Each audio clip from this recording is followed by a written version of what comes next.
سلامونه درنو انجینر صاحبانو په دې هیله چې روغ او جوړ اوسئ. درنو انجینر صاحبانو د لوړ ولټیج په لاینونو کې به مو دا ډول توپونه لیدلي اوسیږي. ممکن تاسو ته فکر پیدا شوی وي دا توپونه دي څه شی، څه دپاره کاریږي او څه رنګه دا انسټالیږي. نو راځئ له ما وحید الله امرخیل سره په دې ویډیو کې پوه شئ دا توپونه دي څه شی او څه دپاره کاریږي.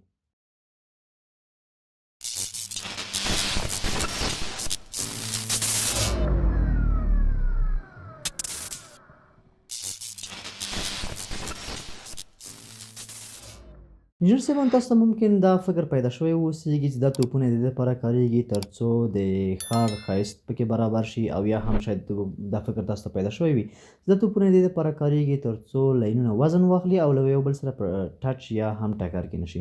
نو راځئ په دې ویډیو کې پوه شو چې دا څه ډول دي او څه لپاره کاریږي.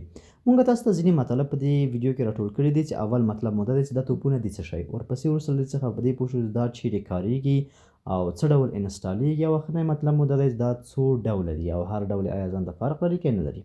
نو راځئ په لومړي سر کې په دې باندې پوه شو چې دا دي څه شی. دوستانو دوی ته وارننګ بالز یا هم مارکر بالز ویل کېږي چې کوچني روښانه توپونه دي او مختلف رنګونه لري چې معمولا سور او نارنجي رنګ یې ډېر کاریږي. دوستانو دغه توپونه چې دي د برق لاینونه په هوا کې موږ تاسو ته مشخصوي او د دې لپاره مرسته کوي چې دغه برق لاینونه په هوا کې ولیدلی شو. دوستانو دغه مطلب چې دا د لاین د دروندوالي لپاره کاریږي دا هم درست نه دی، ځکه د دوی ټول وزن چې دی 11 پاونډه دی. نو دا دومره وزن نه دی چې دا د لاینونه کنټرول کړي او یا هم لاینونو ته د وزن ډېر زیات ورکړي.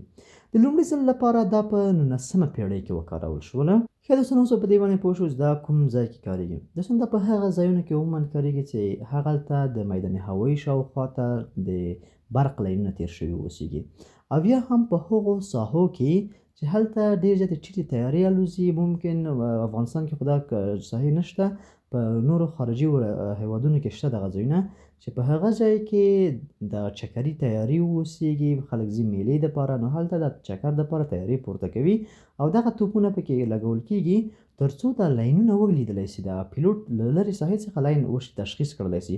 که چېرې دا توپونه نه وي نو ممکن پیلوټ طیاره له لاین سره ونښلوي او طیارې ته مشکل پیدا کړي. یو بله ګټه چې د دې دی د برق انجینرانو دپاره هغه دا ده چې د برق انجینر کولی سي لاین لرې څخه وویني چې آیا دا وصل دی که قطع سوی دی. ممکن څو لاینه یو ځای کې قطع سي او په هغوی کې توپ واوسیږي هم دا توپونه وي، نو دوی په دې باندې پوهېدلی شي چې آیا دا لاین قطع سوی دی، لوېدلی دی ځمکې ته او که نه دی لوېدلی، ځکه دا توپ ورته د دې ښودنه کوي چې دا لاین چیرې دی، وصل دی او که نه دی وصل. نو اوس په دې باندې پوه شو چې دا څه ډول وصلوي، آیا په لومړي سر کې دا توپونه چې دي په لاینونو کې کلکوي، بعد دغې لاینونه جګوي او که نه وروسته له هغې څخه کلکېږي. نو دوستان دا په لومړي سر کې نه وي وصل له لاینونو سره، اول لاینونه کش کېږي، وروسته له هغې څخه د غټو کرینګونو په واسطه یا هم د ډرونز طیارو په مرسته او یا هم ځینې کوچنۍ طیارې دي د هغوی په مرسته باندې دا په دې شکل باندې کلکوي. ګورئ دلته په کرینګ په شکل باندې جګ کړی دی نفر، هلته یې ورته همدغه توپونه کلکوي او دلته د یوې کوچنۍ طیارې په مرسته باندې همدغه توپونه څه کوي، نصبوي. دوستانو ښه دوستانو فعلا به په ډولونو باندې پوه شو. دوستانو دا مختلف ډولونه او مختلف رنګونه لري، اما ټول رنګونه او ډولونه د یوه هدف دپاره کاریږي، هغه هم د دې دپاره چې پیلوټ په هوا کې د برق لاینونه وشي لیدلی. ښه چې د ټولو رنګونو او ټولو ډولونو کارکرد یو دی، نو څه دپاره دومره مختلفو رنګونو باندې دوی ویشل سوي دي. دغه رنګونو مطلب دا دی چې په کومه ساحه کې کوم رنګ ښه او واضح ښکارېږي همغه رنګ هلته کارېږي، او ډولونه چې دي هغه هم د همدغه دپاره دي.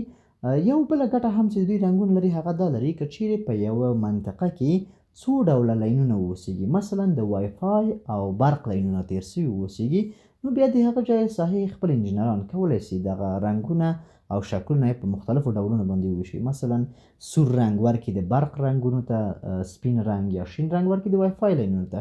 دا کوم یو مشکل نه لري، اما دا معیار نه دی چې دغه رنګ دې د ده لاین دپاره وکارول شي او کوم رنګ دې کوم لاین دپاره وکارول شي. ځینو هیوادو شاید دا معیار ټاکلی واوسیږي، اما نړیوال معیار نه لرو موږ ورته چې دغه رنګ دې د دغه لاین دپاره وکارول سي. که کوم یو ولایت یا کوم یو هیواد ځان ته دا قوانین ورکوي او رنګونه ورکوي، په دې باندې کوم محدودیت نشته. نو مخکې له دې څخه دوستان چې ویډیو پای ته ورسوم، تاسو څخه زه غواړم یو پوښتنه وکړم چې دغه توپونه خو پیلوټان د ورځې له خوا څخه لیدلی شي، نو د شپې د خوا څخه چې هلته پروازونه کېږي دا تیارې څرنګه لاینونه لیدلی سي دغه جواب زه تاسو ته پرېږدم ماته په کمنټونو کې ووایه زه ستاسو په تمه یم مننه ستاسو د توجه څخه